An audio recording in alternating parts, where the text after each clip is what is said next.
அனைவருக்கும் வணக்கம் பிள்ளைகள். நாங்கள் இன்றைக்கு தரம் 8 மாணவர்களுக்கான மீட்டல் வினாக்கள் பார்த்து கொண்டிருக்கிறோம். அதில பகுதி 1 மற்றது பகுதி 2க்குரிய வினாக்களை இதுவரைக்கும் பார்த்திருக்கிறோம். அதனுடைய தொடர்ச்சியை நாங்க பார்ப்போம். உங்களுக்கு கொப்பி இருந்ததுண்டா நீங்க உங்களோட பயிற்சி கொப்பியில இந்த வினாக்களை எழுதி செய்யலாம். எழுதி செய்யறது தான் உங்களுக்கு அதிகமாக நினைவில இருக்கும். இப்ப நான் உங்களுக்கான தரம் 8 விஞ்ஞான பேப்பர் ஒண்ட போடுறேன். அதுல இருக்கிற வினாக்களை நீங்க பார்த்து எழுதி அதுக்குரிய விடைகள் தெரிஞ்சா எழுதி கொள்ளுங்க. இல்லாட்டி நான் உங்களுக்கு அதை விளங்கப்படுத்தி விடுவேன்.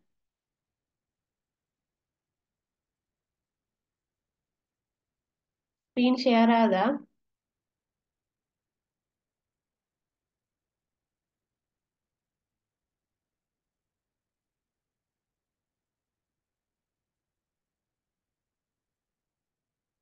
நாங்கள் தாவரத்தினுடைய பகுதிகள் பார்த்துட்டோம்.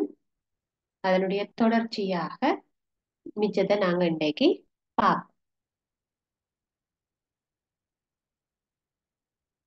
அப்ப இதுல இந்த வினாவை நீங்க எழுதி கொள்ளுங்க. தாவர இலைகள் தண்டுடன் இணைக்கப்பட்டுள்ள முறை இலை ஒழுங்கு எனப்படும். பின்வரும் இலை ஒழுங்கு அந்த தாவரங்கள் காட்டுகின்ற இலை ஒழுங்கை குறிப்பிடுக. சரியா? அப்ப முதலாவது வட்டக்கண்ணி. வட்டக்கண்ணி என்பது எந்த இலை ஒழுங்கை குறிக்கும்? உங்களுக்கு ஆன்சர் தெரிஞ்சதுண்டா நீங்கள் அந்த வினாவுக்குரிய விடைய பக்கத்திலேயே இடைவெளி தரப்பட்டிருக்குது. அந்த இடைவெளியில நீங்க எழுதி கொள்ளலாம். அப்ப இலை ஒழுங்கு என்பது தாவரங்களோட தண்டோட இலை எப்படி இணைஞ்சிருக்கும் என்ற முறை. அப்ப அந்த முறைகள் எத்தனை இருக்குன்னு பார்த்திருக்கிறோம். பொதுவாக 4 முறைகள் இருக்குன்னு சொல்லி படிச்சிருக்கு. என்னென்ன முறை அந்த இலை ஒழுங்கு முறைகள்? ஒன்று விட்ட இலை ஒழுங்கு முறையாக இருக்கு. ஒன்று விட்ட ஒரு இலைகளாக இருக்கு. அப்ப அப்படி இருக்கிறதுக்குரிய உதாரணம் பார்த்தனாங்க அன்னமுன்னா.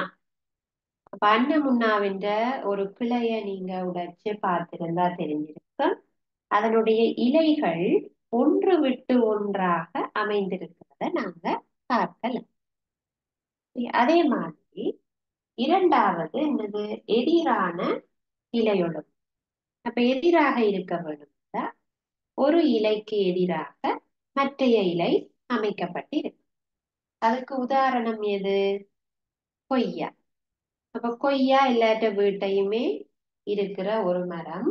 இப்ப நீங்க அந்த கொய்யா மரத்துல போய் பாருங்க அதன் இலைகள் எப்படி இருக்குது.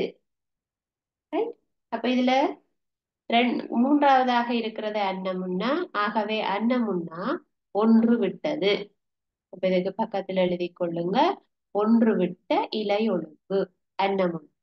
கொய்யா எதிரான இலை ஒழுங்கு. எதிரான இலை ஒழுங்காக இருக்கு. சரி, அதே மாதிரி வட்டக்கண்ணி சுருளி உருவானது. சுருளி உருவானதுண்டா என்ன? ஒரு ஓடர்ல வராது. இப்ப டிஎன்ஏல இருக்கிற சுருள் மாதிரி சுருளி வடிவாக அந்த இலைகள் மேல மேல வரும். அதுக்கு உதாரணம் வட்டக்கண்ணி. சில பேர் சுருளி உருவானதுக்கு பதிலா வட்ட வடிவமாக அமைந்திருக்கும் என்று எழுதுறத பார்த்திருக்கு. வட்டக்கண்ணி என்றா வட்ட வடிவமாக இலைகள் அமைந்திருக்கும். அது தவறானது. வட்ட வடுக்கான இலை ஒழுங்குன்ற ஒரு இலை ஒழுங்கு இருக்குது. அது ஏழிலை பாலை என்ற தாவரத்துல நாங்க அவதானிக்க முடியும். இந்த கோன் பூ இருக்குது தானே, மஞ்சள் கலர்ல கோன் பூ பூக்குற ஒரு செடி மாதிரி, ஆனா கொஞ்சம் உயரமாக வளரும். அந்த மரத்துல நீங்க போய் பாருங்க, வட்ட வட்டமாக இருக்கு இலைகள். ஒரு தண்டுல ஒரு ரவுண்ட் வட்டமாக 4 இலைகள் இருக்கு. பிறகு கொஞ்சம் மேல போய் திரும்ப 4 இலைகள் வட்டமாக அவை. அதைத்தான் சொல்றது வட்ட அடுக்கானது. நீங்க வட்டக்கண்ணிய வட்ட வடுக்கான இலை ஒழுங்குக்கு உதாரணமாக எடுக்க கூடாது. சரியா? அப்ப பெரும்பாலும் இதுல பிழை விடுறவே இந்த விஷயத்துக்காகத்தான். வட்ட வடுக்கானத வட்டக்கண்ணி என்று நினைச்சு கொள்வது அது தவறானது. வட்ட வடுக்கான இலை ஒழுங்கு ஏழிலை பாலை. அப்ப வட்டக்கண்ணி என்னது? சுருளி உருவானது என்று சொல்லும். சுருளி உருவானது வட்டக்கண்ணி. சரியா? அப்ப ஒன்று போட்டு பக்கத்துல எழுதி கொள்ளுங்க. வட்டக்கண்ணி என்னது? சுருளி உருவானது. பொய்யா என்னது? எதிரான இலையொழு. அன்னமுன்னா என்னது?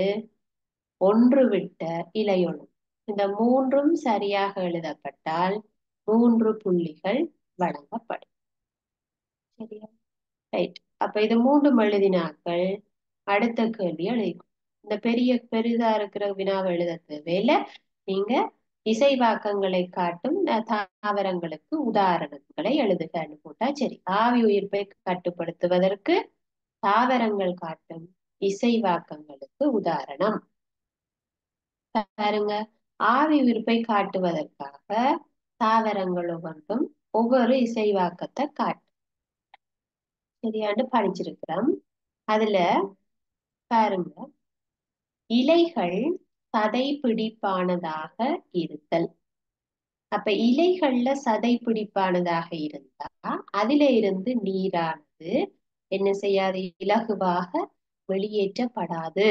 ஆவி உயிர்ப்பண்டா என்னது? தாவர இலைகள்ல இருக்கிற இலைவாய்கள் மூலம் நீரானது நீராவியாக வளிமண்டலத்துக்கு விடுவிக்கப்படுது. அதான் நாங்க எப்படி சொல்லுவோம்? ஆவியாகுது சொல்லுவோம். எது? நீர்தான் நீராவியாக மாறுகிறது சொல்ல. அப்ப நீர் சதைப்பிடிப்பானதாக இலை இருந்ததுண்டா அதுல நீர் என்ன செய்யும்? நிறைய நீர்த்தன்மை நிறையவாக இருக்க வேணும். அப்படி இருக்கிற இலைதான் எது? சதை கரைச்சான். பாருங்க, சதை கரைச்சான் இலைய பாருங்க, கொஞ்சம் தடிப்பானதாக இருக்கும், சதைப்பட்டானதாக இருக்கும். அல்லது பாருங்க, பிள்ளை கற்றாழையில உள்ளுக்கு ஜெலி போன்ற அமைப்பு இருக்கு. சரியா? அப்ப அதுல தசைப்பிடிப்பான ஒரு தன்மை ஒன்று இருக்கு. அதற்கு ஏதாவது ஒரு உதாரணம் ஒன்று எழுதிக்கொள்ளும். இரண்டாவது பார், இலைகள் முட்களாக திரிபடைந்திருக்கு. நீங்க இதுல 1, 2 போட்டுட்டு இதுகளுக்கு உதாரணத்துக்கு எழுதி கொண்டு வாங்க. சதை பிடிப்பானதாக இருத்தல், சதை கரைச்சான். இலைகள் முட்களாக திரிபடைந்திருத்தல். பாருங்க, கள்ளி, நாகதாளி அதெல்லாம் என்னவா இருக்குது? இலைகள் முட்களாக மாறியிருக்கு. இப்ப ஏன் இலைகள் முட்களாக மாறி இருக்கிறதுனால என்ன பெனிஃபிட்ஸ் கிடைக்கும்? என்ன நன்மை கிடைக்கும் தாவரத்துக்கு? இலைகள்ல இருக்கிற இலைவாயில இருந்துதானே பிள்ளைகள் நீரானது நீராவியாக மாற வேணும். அப்ப அந்த இலையே இல்லாம முள்ளா மாறிட்டுதான்டா அந்த தாவரத்துல இருந்து எப்படி தண்ணி வெளியேற்றப்படும்? நீராவி எப்படி வெளியேறும்? அதுக்காகத்தான் பாருங்க, வறண்ட சூழல்ல இருக்கிற தாவரங்கள் இலைகளுக்கு பதிலாக முட்களை அதிகம் வைத்திருக்கு. இலைகளுக்கு பதிலாக முட்கள். கள்ளிய பாருங்க, இந்த நாகதாளிய பாருங்க, அதெல்லாம் இலைகள் இல்லாம போய் அதுக்கு பதிலா முட்கள். அப்ப அதுக்கு உதாரணம் நாகதாளி போடுங்க அல்லது கள்ளி போட்டுங்க. இடைவெளி போட்டு இலைகள் முட்களாக திரிவடைந்திருப்பது கள்ளி. மூன்றாவது எழுதிக் கொள்ளுங்க, இலைகள் ஒடுக்கப்பட்டதாக இருக்கு. சில பேர் ஒடுக்கப்பட்டதாக இருத்தல் என்பதை இலைகள் ஒடுங்கியதாக காணப்படல் என்பதை ஒரே அர்த்தத்துல விளங்கிக் கொள்வது. அப்படி அல்ல. இப்ப இலைகள் ஒடுக்கப்பட்டதாக இருத்தல்னா அங்க இல்ல, இலையானது இல்லை என்றத அர்த்தம். இலைகள் ஒடுங்கியதாக காணப்படலண்டா இலை இருக்குது, ஒடுங்கி போயிருக்கு. இங்க ஒடுக்கப்பட்டது இல்லாம இருக்கு. இங்க இருக்குது, மெல்லிசா இருக்குது. ஒடுக்கப்பட்டதுன்னா அங்க இல்ல. அப்ப இலைகள் ஒடுக்கப்பட்டிருக்கிறது பிரண்டை. இலைகள் ஒடுக்கப்பட்டதாக இருத்தல். உதாரணம் பிரண்டை. அப்ப இலைகள் ஒடுக்கப்பட்டது பிரண்டை என்ற, அதாவது பிரண்டையில இலைகள் இல்லாம போகுது. அப்ப ஒடுங்கியதாக இருக்கிறதை எப்படி சொல்லுவோம்டா, சவுக்கு. பாருங்க, சவுக்குல இலை இருக்குது, அது எப்படி இருக்குது, ஊசி மாதிரி இருக்கு. அப்ப அதை சொல்றோம் ஒடுங்கி போய் இருக்கிறது, ஒடுங்கியதாக இருக்கிறது, ஒடுக்கப்பட்டது அல்ல. சரியா? அப்ப சயின்ஸ்ல பிள்ளைகள் ஒன்று இரண்டு வார்த்தை பிரயோகங்கள் ஒரே மாதிரியாக உங்களுக்கு தெரியலாம். ஆனா வேற வேற அர்த்தங்கள் இருக்கு. பாருங்க, அப்ப ஒடுக்கப்பட்டதாக இருத்தலண்டா அது பிரண்டை. அங்க இலைகள் முற்றாக ஒடுக்கப்பட்டது என்று சொல்லுவோம். பிரண்டை பார்த்திருக்கிறீங்களா? ஒரு சதுரம் சதுரமா நீள நீளமா பிரண்டை கொடி மாறி இருக்கும், அதுல இலைகள் இல்லை. ஆனா சவுக்கு எல்லாருக்கும் தெரியும் தானே பிள்ளைகள், கிறிஸ்துமஸ் ட்ரீ செய்யறதுக்காக சவுக்கு வெட்டி கொண்டு போய் பார்த்திருப்பீங்க. அதன் இலை எப்படி இருக்குது, கூரா இருக்கிறது நீங்க பார்க்க இல்லையா? அது இலை அதுல தெரியுதா வடிவா? இல்ல. அப்ப அதைத்தான் நாங்க சொல்றோம், அதுல இலை இருக்குது, ஆனா எப்படி இருக்குது, ஒடுங்கியதாக, மிக ஒடுங்கியதாக, ஊசி போல இருக்குதுன்னு சொல்றோம். ரைட்டா? அப்ப ரெண்டுக்கும் நிறைய பேர் மாத்தி விட எழுதின சந்தர்ப்பங்களை நான் அவதானிச்சேன். அதாவது ரெண்டுக்கும் உரிய மீனிங் சரியாக விளங்கி இருக்கல என்றதுதான் நான். ஒடுக்கப்பட்டதுன்னா அங்க இல்லாம போயிட்டுது, ஒடுங்கி போயிட்டுதுண்டா மிக மெல்லியதாக மாறி இருக்கு என்ற அர்த்தம். சரியா? அப்ப சரியா விளங்கிக்கொள். நான்காவது பாருங்க, மெழுகுத்தன்மையான புறத்தோல். இப்ப மெழுகுத்தன்மையான புறத்தோல் என்றா சில அலரி அலரி தாவரங்களோட மேற்பகுதியில மெழுகுத்தன்மையான புறத்தோல் இருக்கிறதுனால நீர் என்ன செய்யாது, மெழுகுத்தன்மையான புறத்தோல் வெளியில விடாது. அதைத்தான் என்ன சொல்லப்படுது, மெழுகுத்தன்மையான புறத்தோல் இருந்துச்சுன்னா அதில இருந்து நீரானது இழக்கப்படாது. அதனால அந்த தாவரத்தில என்ன நடக்காது, ஆவி உயிர்ப்பு நடக்கும்.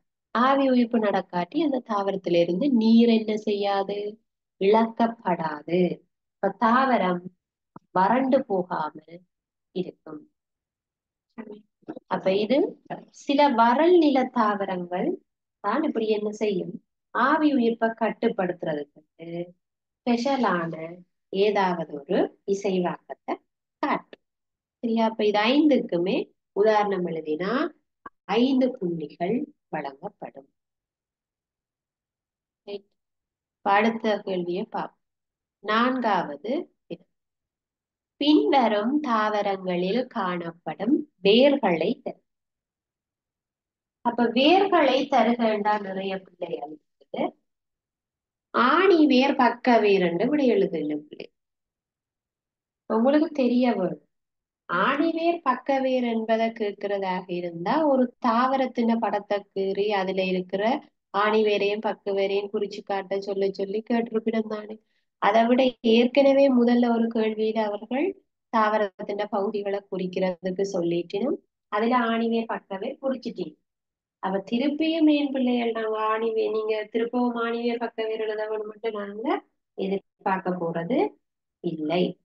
அப்ப இங்க என்ன வேற நாங்க எதிர்பார்க்கிறோம்னா, நாங்க வேர்களினுடைய பல்வகைமை தொடர்பாக படிக்கல என்ன பார்த்திருக்கிறோம், வித்தியாசமான வேர்கள், இனப்பெருக்க வேர், உணவு சேமிக்கக்கூடிய வேர், காற்றுக்குரிய வேர், மூச்சு வேர், தாங்கும் வேர், இப்படி நம்ம பல்வகையான வேர்களினுடைய பல்வகையை நாங்க பார்த்திருக்கோம். அது ஒவ்வொன்றுக்குமான உதாரணங்களும் நாங்க பார்த்தோம். இப்ப பார்ப்போம் ஒவ்வொன்றுக்குமான உதாரணம். தாங்கும் வேர்கள். தாங்கும் வேருக்கு உதாரணம் பார்த்தா ஆலமரம். ஆலமரத்தினுடைய விழுதுகள் வேர்களாக நிலத்தில தாங்கி அந்த ஆலமரத்துக்கு ஒரு என்ன உறுதியை கொடுக்குது, ஆதாரத்தை கொடுக்குது. அது ஒரு வித்தியாசமான வேர்.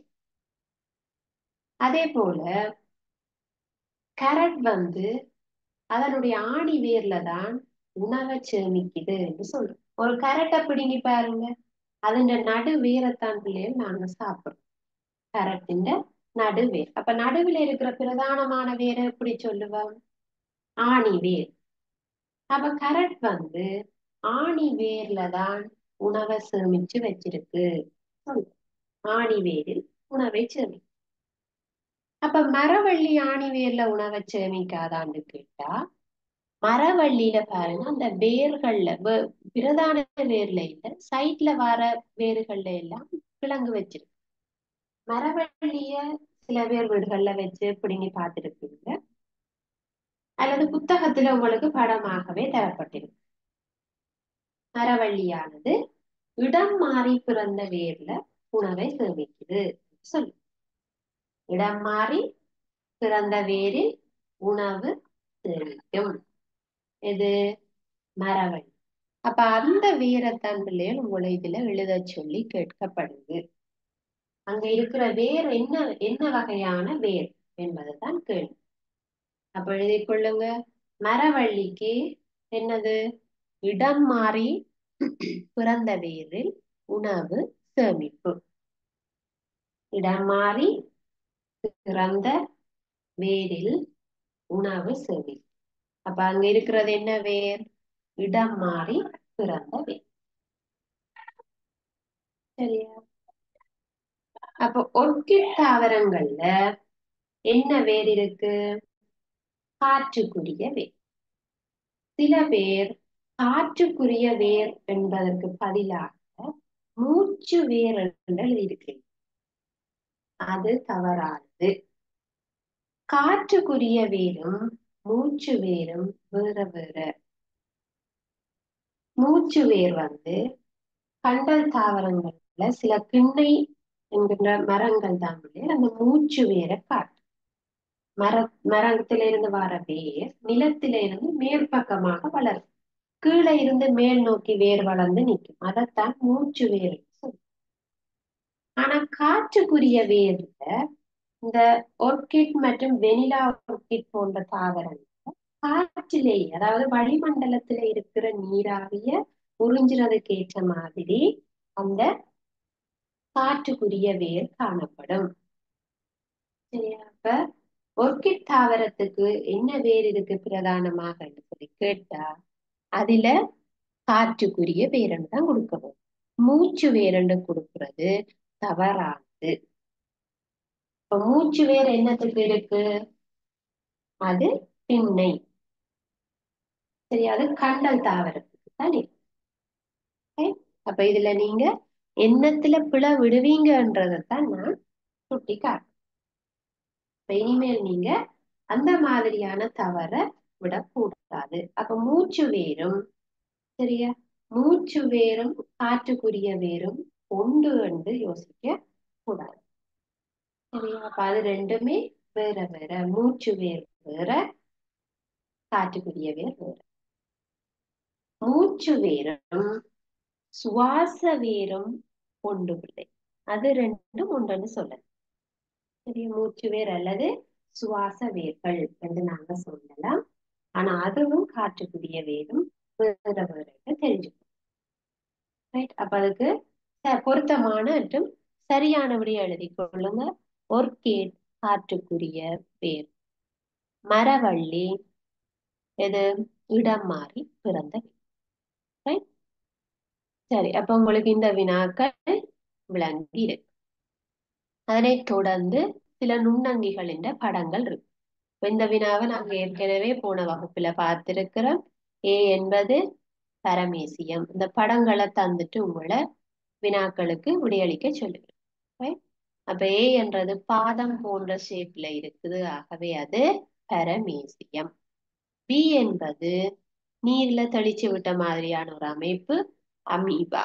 போலி பாதம் என்று சொல்லுவோம். இந்த சைட்ல வர விரல் போன்ற நீட்டங்களை போலி பாதங்கள் என்று சொல்றோம். இப்ப போலி பாதத்தின் மூலம் இடம்பெயரும் பி வந்து அமீபா. நீங்க இதுல படங்கள் கீழ தேவையில்லை, இதை நாங்க போன வகுப்பிலேயே கீறி பார்த்தோம்.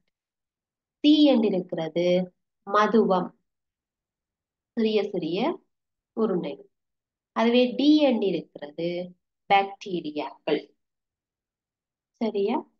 அப்ப இந்த படங்கள் எல்லாமே பிள்ளைகள் உங்களோட புத்தகத்துல பாட புத்தகத்துல எல்லா நுண்ணங்கியிலையும் படம் தரப்பட்டு இருக்கு. அதுல நீங்க அதை வடிவா பார்த்து கொண்டு போனீங்கன்னா சரி. அடுத்த வினாவை நாங்க பார்ப்போம். விலங்குகளை முள்ளம் தண்டுள்ளவை முள்ளம் தண்டற்றவை என இரு வகையாக பாகுபடுத்தலாம். விலங்குகள் சிலவற்றின் பெயர்கள் தரப்பட்டுள்ளது. அவற்றை அடிப்படையாக கொண்டு கீழே உள்ள வினாக்களுக்கு விடையளி.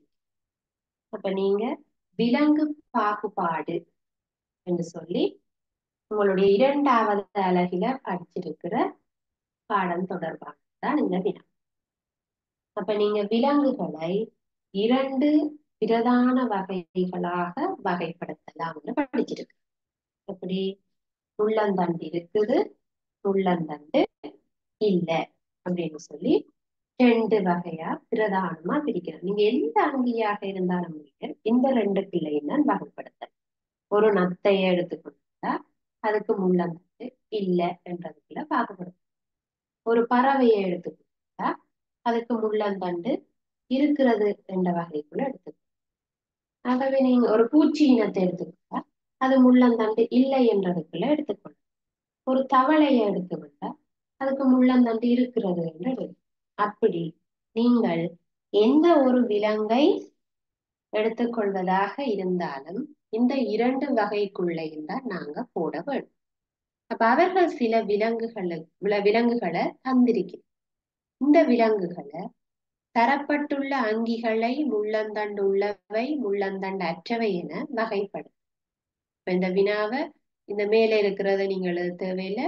இந்த விலங்குகளினுடைய பெயர்களை மட்டும் எழுதிட்டு 1 என்று போட்டு 1வது வினாவை எழுது. தரப்பட்டுள்ள அங்கிகளை முள்ளந்தண்டு உள்ளவை முள்ளந்தண்டு அற்றவை என வகைப்படுத்துக. எழுதிக்கொள்ளுங்க. அந்த விலங்குகளை பார்த்து நீங்களாகவே தரப்பட்டிருக்கிற இடைவெளி தரப்பட்டிருக்குது. நீங்க பொருத்தமான அங்கிகளை இதுல இருந்து தெரிவு செய்து எது எதுக்கு முள்ளந்தண்டு இருக்கு எது எதுக்கு இல்லை என்று சொல்லி எழுதிக்கணும். இப்ப இதுல மீன் என்று சொன்ன பிள்ளைகள் மீன்களுக்கு முள்ளந்தண்டு இருக்கா இல்லையா? மீனை சாப்பிடக்கலாம் முள்ளு வார இல்லையா பிள்ளைகள்? மீனுக்கு நடுவுல முள்ளந்தண்டு வார இல்லையா பிள்ளைகள்? முள்ளோட ஒரு தண்டு வருதுதானே? அப்ப அதுக்கு முள்ளந்தண்டு இருக்கு. தேரையும் தவளைய போலதான் பிள்ளைகள், அதுக்கு முள்ளந்தண்டு இருக்கிறது. குருவிய பாருங்க. குருவிக்கு எலும்பு இருக்குத்தானே பிள்ளைகள்? எலும்புகள் ஒரு எலும்பு அமைப்பொண்டு இருந்தா அதுக்கு முள்ளந்தண்டு இருக்கும். அப்ப குருவிக்கு முள்ளந்தண்டு உள்ளது. சரியா? அப்ப முள்ளந்தண்டு உள்ளது என்றதுக்குள்ள நீங்க எழுதி கொண்டு வரணும். மீன், தேரை, அடுத்தது குருவி. 4வது பாருங்க குரங்கு. குரங்குக்கு என்பு இல்லையா? குரங்குக்கு என்பு தொகுதி இருக்காதா? கிட்டத்தட்ட மனிதர் மாதிரி தானே பிள்ளைகள் குரங்கு. குட்டி என்று பாலூட்டும். ஆகவே அதுக்கு முள்ளந்தண்டு உள்ளது. அது முள்ளந்தண்டு உள்ளதுக்குள்ள. அடுத்தது முதலை. முதலைக்கு முள்ளந்தண்டு இல்லையா பிள்ளைகள்? வெட்டினா முதலைக்கு முள்ளந்தண்டு இருக்காதா? இருக்குமா இருக்காதா? நகருயிர்களுக்கு முள்ளந்தண்டு உள்ளது. அடுத்தது வௌவால்.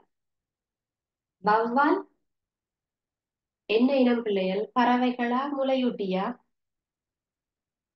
வௌவால் ஒரு முளையூட்டி. எப்பவும் பிள்ளைகள் விதிவிலக்கானவைகளை நாங்க மறக்க கூடாது. வௌவால் ஒரு பறவை இனம் அல்ல என்றதை எப்பவும் ஞாபகம் வைத்திருக்க. ஆகவே வௌவால் ஒரு முளையூட்டி. அதற்கு முள்ளந்தண்டு உண்டு. அப்ப இஞ்சி எழுது முள்ளந்தண்டு உள்ளதை. ஒக்டோபஸ். ஒக்டோபஸுக்கு முள்ளந்தண்டு இல்ல. சரியா? ஒக்டோபஸுக்கு முள்ளந்தண்டு இல்ல. அதே மாதிரி நத்தை. நத்தைக்கு முள்ளந்தண்டு இல்ல. அப்ப மேல இருக்கிற ஓடு என்னன்னு கேட்டா அது ஓடு தானே ஒழிய அது எண்டு அல்ல. ஆகவே நத்தைக்கு முள்ளந்தண்டு இல்லை என்றுதான் நாங்கள். மொலஸ்கா இனத்தை சேர்ந்தது. முள்ளந்தண்டு அற்ற இனங்கள். அப்ப முள்ளந்தண்டு அற்ற இனங்களுக்குரிய கூட்டங்கள் ஞாபகம் இருக்குதா? முள்ளந்தண்டு அற்றது. முள்ளந்தண்டு அற்றதை எப்படி சொல்லலாம்? Annelida, Mollusca, Arthropoda, Cnidaria. Cnidaria, Mollusca, Annelida, Arthropoda. இந்த பெயர்கள் சில உங்களுக்கு பாடமாக்குறதுக்கு கடினமா இருந்திருக்கு. கொஞ்சம் கஷ்டப்பட்டு இந்த பெயர்களை மட்டும் பாடமாக்கிருங்க. இருந்தா உங்களுக்கு அந்த விலங்கு கூட்டங்கள் எது, கூட்டம் எது என்று சொல்லித்தான் கேள்வி கேட்கும். அப்ப விலங்கின கூட்டம் எதுன்னு சொல்லி கேட்க நீங்க அந்த கூட்டத்தின் பெயரை எழுத சொல்லித்தான் நாங்க எதிர்பார்ப்போம். அதாவது அனலிடா, மொலஸ்கா, ஆத்திரப்போடா என்று நீங்க எழுதுறீங்களான்றத நாங்க எதிர்பார்ப்போம். கூட்டம் என்று கேட்டா நீங்க விலங்கு எழுதக்கூடாது. இப்ப நான் அனலிடாக்கு அல்லது துண்ட புழுக்களுக்கு ஒரு உதாரணம் என்று சொல்லி கேட்டிருந்தா நீங்க அதுக்கு மண்புழு என்று எழுதுறது பொருத்தமான விடை. அதுவே மண்புழுவின் கூட்டம் எது என்று கேட்டுட்டோம்னா நீங்க அதுக்கு கண்டிப்பா அனலிடா அல்லது துண்ட புழுக்கள் என்கின்ற கூட்டத்தினுடைய பெயரை எழுதுவதற்கு ரெடியா இருக்கணும். அப்ப நீங்க முள்ளந்தண்டு உள்ளவேல இருக்கிற 5 கூட்டமும் பாடமா இருக்க வேணும். முள்ளந்தண்டு அற்றவையில இருக்கக்கூடிய 5 கூட்டங்களும் பாடமாக இருக்கும். முள்ளந்தண்டு அற்றவையில 4, முள்ளந்தண்டு உள்ளவையில 5. அதாவது பிசஸ், அம்பிபியா, ரெப்டீலியா, ஆவேஸ், மெமேலியா. இந்த 5 கூட்டங்களும் முள்ளந்தண்டு இருக்கு. அப்ப அதுக்குள்ள வரக்கூடிய எல்லா விலங்குகளுக்கும் முள்ளந்தண்டு இருக்கு என்றுதான் நீங்க எடுக்க வேண்டும். சரியா? ரைட். அப்ப இதுல இருக்கிறதுல பார்த்து போட்டுக்கொள்ளுங்க. நத்தைக்கு முள்ளந்தண்டு இல்லை. வண்ணத்து பூச்சி, இன்செக்ட், அதாவது பூச்சி இனங்கள்.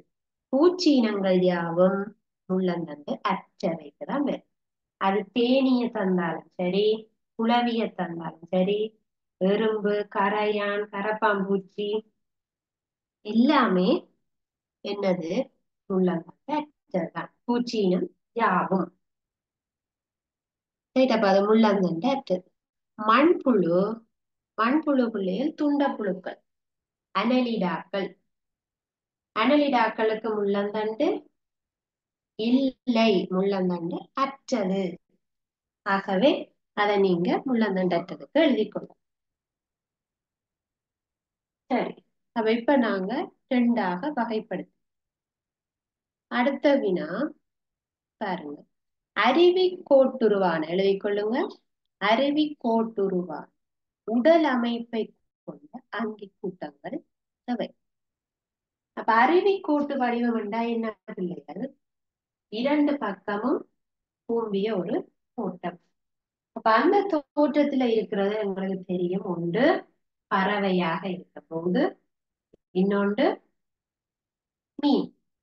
அப்ப அதுல இருக்கிற விடைகள்ல நீங்க பாருங்க. மீன் இருக்கிறது, குருவி இருக்கு.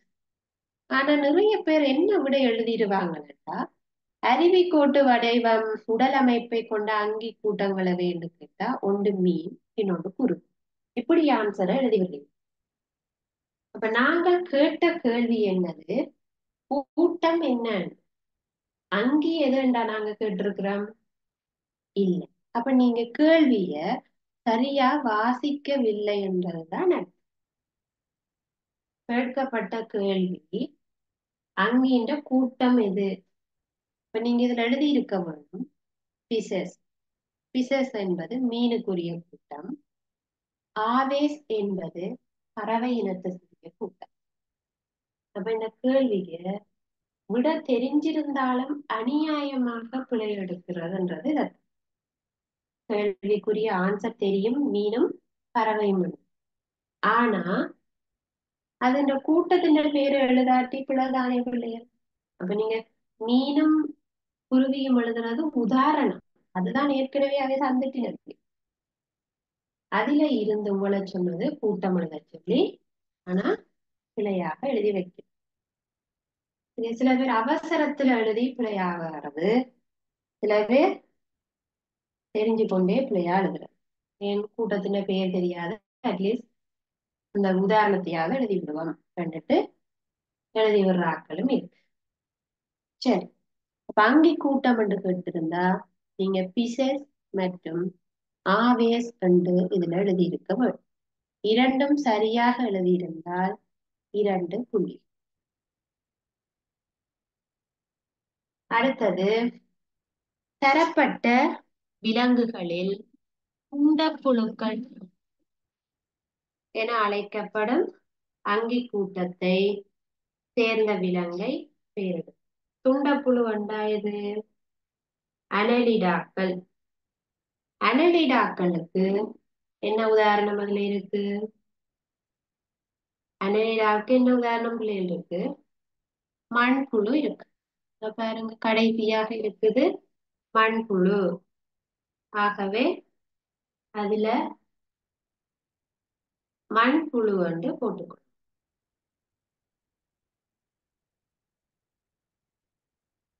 சரியா? அடுத்தது, அங்கி கூட்டத்தை சேர்ந்து விலங்கை என்றா நீங்க விலங்கு ஒன்று எழுதினா போதும். இந்த வினாவை எழுதிட்டு தரப்பட்டுள்ள விலங்குகள் துண்டப்புழுக்கள் என அழைக்கப்படும் அங்கி கூட்டத்தை சேர்ந்த விலங்கை பெயரிடுக. விலங்கை பெயரிடுக என்று கேட்டா நீங்க ஒன்றை மட்டும் எழுதினா போதும். சரியா? சரி. அடுத்தது, குட்டி என்று பாலூட்டும் விலங்குகள் 2 குறிப்பிட சொல்லியிருக்கு. குட்டி என்று பாலூட்டும் என்றா அது என்ன கூட்டம்? மெமேலியாவுக்குரிய கூட்டம். இப்ப மெமேலியாவுக்குள்ள அடங்கக்கூடிய 2ஐத்தான் நீங்க எழுதுவோம். அப்ப தரப்பட்டுள்ள விலங்குகள்ல பாலூட்டும் என்றது சில வேளை பொருத்தமற்றதாக இருக்கு. இப்ப மேல குரங்கு இருக்குது பார்த்திருக்கிறீங்க. அப்ப குரங்கு குட்டி என்று என்ன செய்யும்? பாலூட்டும். ஓகே. ஆனா அடுத்தது மெமேலியாவுக்குரிய கூட்டத்துல அதுல இருக்குது என்னது? வவ்வால். அப்ப வவ்வால நீங்க பாலூட்டும் என்று சொல்லி எடுக்கலாமான்னு சில பேர் டவுட் பண்ணும். ஆனா உண்மையாவே வவ்வால் ஒரு முளையூட்டி இனம், அதாவது மமேலியா தான். அப்ப நீங்க அது 2ஐயுமே எழுதலாம், பிழை இல்லை. குட்டி என்று பாலூட்டும் விலங்குக்கு உதாரணம் வவ்வாலும் குரங்கும் என்று நீங்க போட்டுக்கொள்ளுங்க. சரியா? அப்ப 2ஐ குறிப்பிடுகின்ற வவ்வால், குரங்கு. பூக்கள் மூலம் சுவாசிக்கும் 5வது வினாவெளி கொள்ளுங்க. பூக்கள் மூலம் சுவாசிக்கும் மடலற்ற கண்களை கொண்ட கூட்டம். பூக்கள் மூலம் சுவாசிக்கிற என்றாலே விளங்கி இருக்கும் பிள்ளைகள். அது என்னது? மீன்கள். மீன்கள் தான் பூக்கள் மூலம் சுவாசிக்கும். வித்தியாசமாக அது நீரில சுவாசிப்பதற்கு இசைவாக்கம் அடையும். அப்ப அதுக்கு என்ன கேட்டிருக்கு? விலங்கு கூட்டம் என்று கேட்டு. அப்ப நீங்க என்ன எழுதி வச்சிருக்கீங்க? சில பேர் எழுதி இருக்கிறாங்க மீன்கள். அதுல மீன்கள் என்று போட்டாலும் சரி, பிசஸ் என்று போட்டாலும் சரி பிள்ளைகள், 2மே ஒரே கூட்டம் தான். சரியா? பிசஸ் என்பது அதனுடைய கூட்டம். சரியா? ரைட். அப்ப அதை நீங்க எழுதி கொள்ள வேண்டும். ஆறாவது வினா.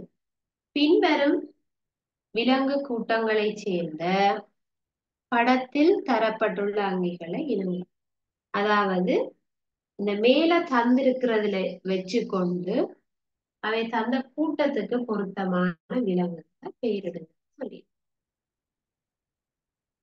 அப்ப ஒன்று அதை தந்திருக்கிறேன். ஆத்திரப்போடா கூட்டத்துக்கு என்ன உதாரணம் தந்திருக்கேன் பாருங்க. ஆத்திரப்போடாண்டா என்ன சொன்னா, பூச்சி இனங்கள் எல்லாம் ஆத்திரப்போடா இன்செக்ட். அதுல என்ன பூச்சி இனம் தந்திருக்கு, வண்ணத்து பூச்சி. இப்ப வண்ணத்து பூச்சி ஆத்திரப்போடாக்கு போட்டீங்கன்னா சரி. அதே போல அனலிடா. அனலிடாண்டா இது துண்ட புழுக்கள். புழுக்களுக்கு உதாரணம் அதுல என்ன இருக்கு, மண்புழு. அப்ப அனலிடாவுக்கு பக்கத்துல இருக்கிற இடைவெளியில மண்புழு போட்டுக்கொள். மண்புழு. சரியா. ஏழாவது தவளையின் சுவாச அங்கங்களை குறிப்பிட்ட. தவளைதான் பிள்ளைகள் நீரிலையும் நிலத்திலையும் வாழ்றதுக்கு இசைவாக்கம் அடைஞ்சு. அப்ப நீரிலையும் நிலத்திலையும் வாழ வேணும்னா அதனால நீரிலையும் சுவாசிக்க கூடியதா இருக்க வேணும், பிளஸ் நிலத்திலையும் சுவாசிக்க கூடியதாக இருக்க வேணும். இப்ப ரெண்டுமே இருக்கிற மாதிரி அதனுடைய சுவாச கட்டமைப்பு நீங்க பாப்பீங்க. அது ரெண்டையுமே, ரெண்டு அல்லது மூன்றையுமே எழுதி இருந்தா ஃபுல் மார்க்ஸ் கிடைக்கும். சரியா. அப்ப தவளை தோல் மூலமும் சுவாசிக்கும், வாய்க்குழி மூலம் சுவாசிக்கும், சுவாச பைகள் மூலம். சரியா. அப்ப நீங்க தவளை இந்த சுவாச அங்கங்கள் எழுதி கொள்ளுங்க. தோல், சுவாசப்பை, வாய்க்குழி. சரியா. இந்த மூன்றுமே தவளையினுடைய சுவாச அங்கம். அடுத்ததாக எட்டாவது வினா. முளையூட்டிகளின் இயல்பு ரெண்டு. முளையூட்டிகள் என்றா நீங்க மனிதர்களை வச்சு எழுதலாம், அல்லது குரங்குகளை வச்சு எழுதலாம். குட்டி என்று பாலூட்டக்கூடிய விலங்கு ஸ்பெஷலாக வேற என்ன இருக்குன்னு கேட்கிறார். அதுல பார்க்கணும், குட்டி என்று பாலூட்டும் என்றால் அவற்றுக்கு முளைச்சுரப்புகள் கட்டாயம் இருக்க வேண்டும். அதே போல அவற்றுக்கு வியர்வை சுரப்பிகள் கட்டாயம் இருக்கும். அதே மாதிரி செவிச்சோனை பாருங்க, மற்ற விலங்குகளுக்கு இல்லாம செவிச்சோனை இருக்கு. சரி. அப்ப மற்ற விலங்குகளுக்கு இல்லாம முளையூட்டிகள்ல இருக்கக்கூடிய ரெண்டு இயல்பை எழுதுங்க. சரியா. ரைட். அப்ப இந்த வினாக்களுக்கு நீங்க முழுமையாக விடையளிக்கல ஒரு ஃபுல் மார்க்ஸ் 15 புள்ளிகள் கிடைக்கும்.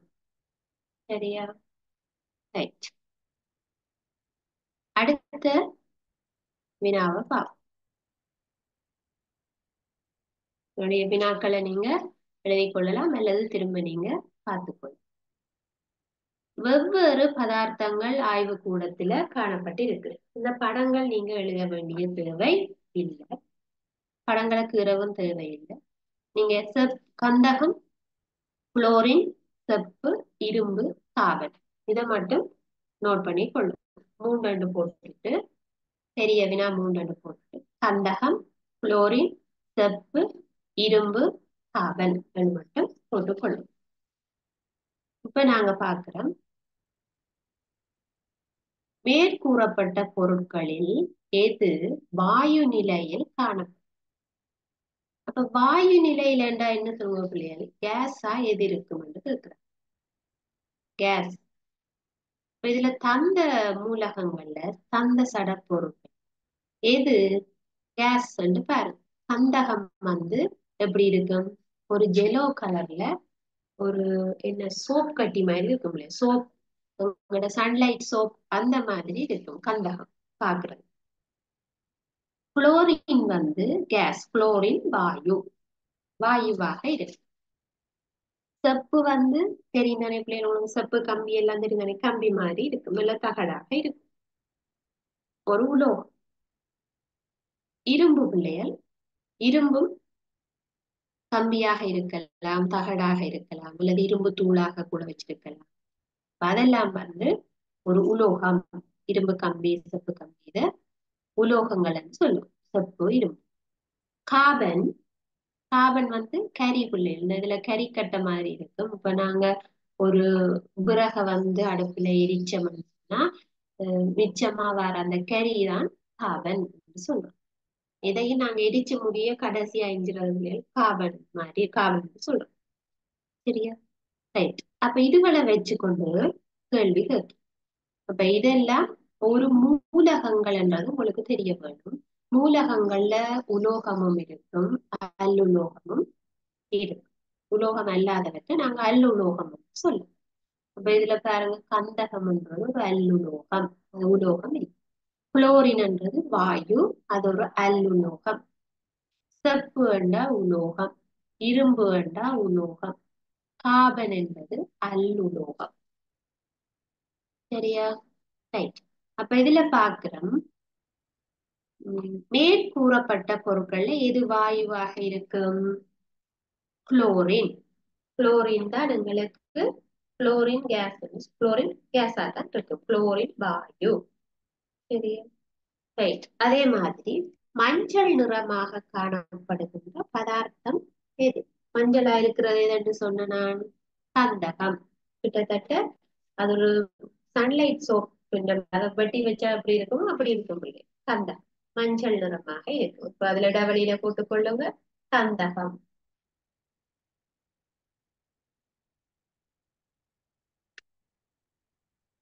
அடுத்தது, மேற்கூறப்பட்ட பதார்த்தங்களை உலோகம், அல்லுலோகம் என வேறுபடுத்துக. அப்ப உலோகத்துக்கு பக்கத்துல எழுதி கொள்ளுங்க, செப்பு, இரும்பு. செப்பு, இரும்பு இரண்டுமே உலோகம். செப்பம், இரும்பு உலோகம். அல்லுலோகத்துக்கு மீதி உள்ளவற்றை எழுதி கொள்ளும், கந்தகம், குளோரின், கார்பன். அல்லுலோகங்கள் கந்தகம், குளோரின், கார்பன் மூன்றும் அல்லுலோகத்துக்கு உதாரணம். அடுத்ததாக, ஆய்வு கூடத்தில் பயன்படுத்தப்படும் இரு சேர்வைகளாக செப்பு சல்பேட்டு, சோடியம் குளோரைடு என்பவற்றை குறிப்பிடலாம்.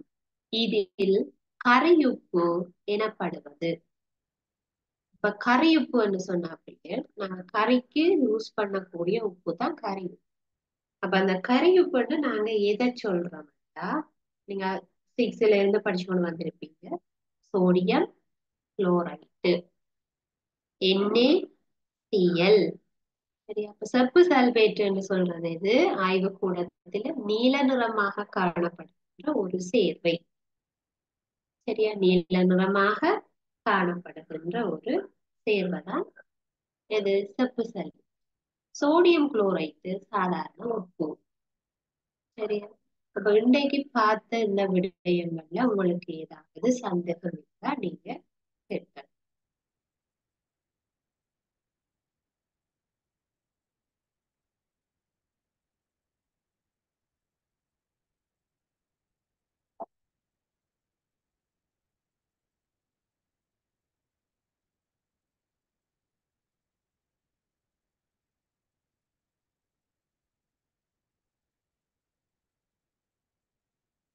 உங்களுக்கு எந்த சந்தேகமும் இல்லையண்டா பிள்ளைகள், நாங்க இதோட இந்த வகுப்பை நிறைவு செய்து கொள்ளலாம். இன்னும் ஒரு வகுப்புல நாங்க சந்திக்கிறேன். தேங்க்யூ.